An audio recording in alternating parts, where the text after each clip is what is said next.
हाय सगळ्यांना, good morning. तर चालली मी कामाला. म्हणलं एक जाता जाता हेड उतर बनवू म्हणलं. कसं आहे, बरं आहे का तुमचं? हाय गाईज, चालले कामाला मी. आज आईची साडी घातली. रोज साड्या घालून तुम्ही पण बोर झाला त्या ताईच्या अंगावर. तर रोजच 2च साड्या आहेत, त्या दुसऱ्या साड्याच नाही. त्या काय करावं, फाटूच तर साड्या मी दुसऱ्या काढतच नाही. आणि भारी मधल्या नाही त्या लिव वाटत भावा बहिणीनं. मस्त आहे त्या, तसल्या फुगे नाही त्या, नाही लिव वाटत मला. मी पण जाडन साडी पण अजून घातली की अजून जाड दिसायची. तर आई गेली कामाला. त्या ताई माझ्या हेड्यावर बनवते बघतात ना. काल मी म्हणलं त्यांना काढू का, तर त्या म्हणल्या नको, त्या वांगेला राहत्यात.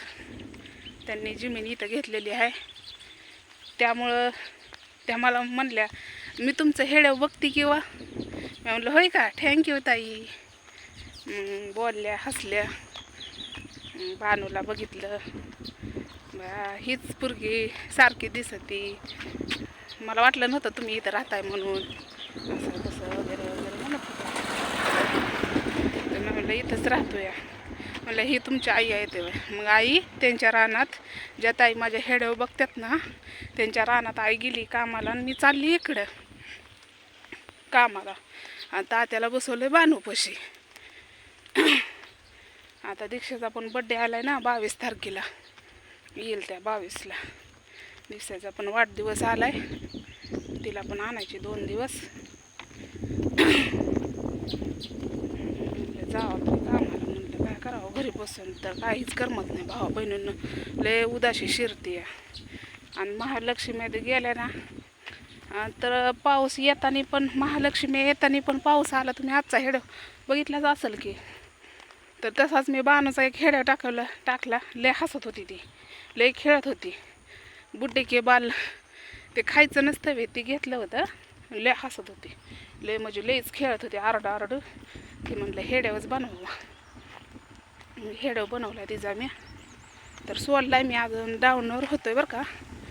म्हणलं तोपर्यंत म्हणलं का असं जायचं म्हणलं ना. आणि काम केलं तर शरीर जरा बरं वाटतंय शरीराला. आणि नाही काम केलं का नाही, असं म्हणजे एकदम फुगल्यासारखं वाटतंय या, जड वाटतंय.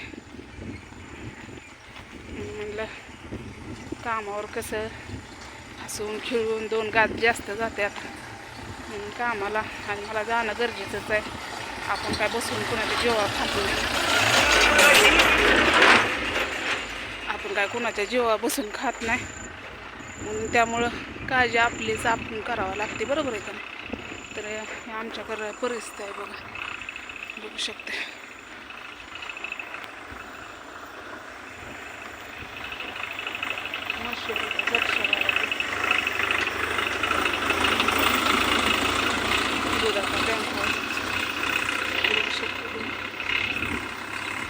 आमच्या गावात सगळी सोय आहे, फक्त दवाखाना, मेडिकल आणि कपड्याचं पण आहे एक ठिकाणी.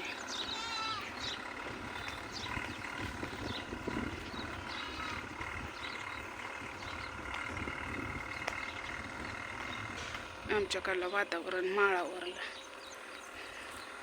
तशीच माझी एक मैत्रीण आहे, माझी मैत्रिणीची बहीण काल आलती. म्हणत होती मी तुझं हेड्यावर बघते की. अगं म्हणलं होय का, बघते ती गावातली सगळी बघते ती गावातली बरं का भावा बहिणीनं. आणि मला बघून हसतात. मग मला बाई हसा येतं. मला लगेच कळतं की बाई हेड्या बघते ती म्हणूनच हसते काय की. मला लगेच समजतं.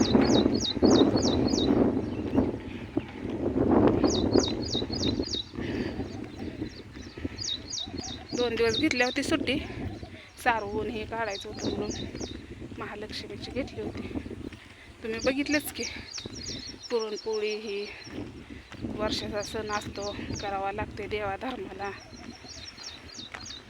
बघू आता काय होतंय. गाड्या तर 24 तास वाहते आमच्या इकडे.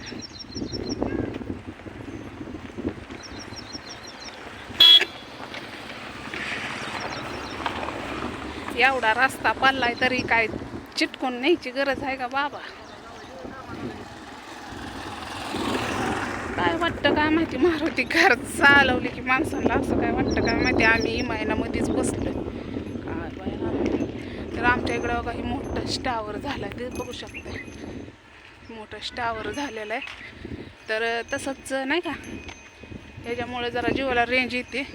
आणि जास्त करून घरी रेंजच येत नाही, बाहेरच रेंज येते. आमचं गाव खड्ड्यात आहे ना, आणि ही चढ आहे, त्यामुळे इथं जास्त रेंज येते. तर चला, व्हिडिओ आवडला असला तर नक्कीच लाईक करायला विसरू नका भाऊ बहिणींना. तर बाय सगळ्यांना.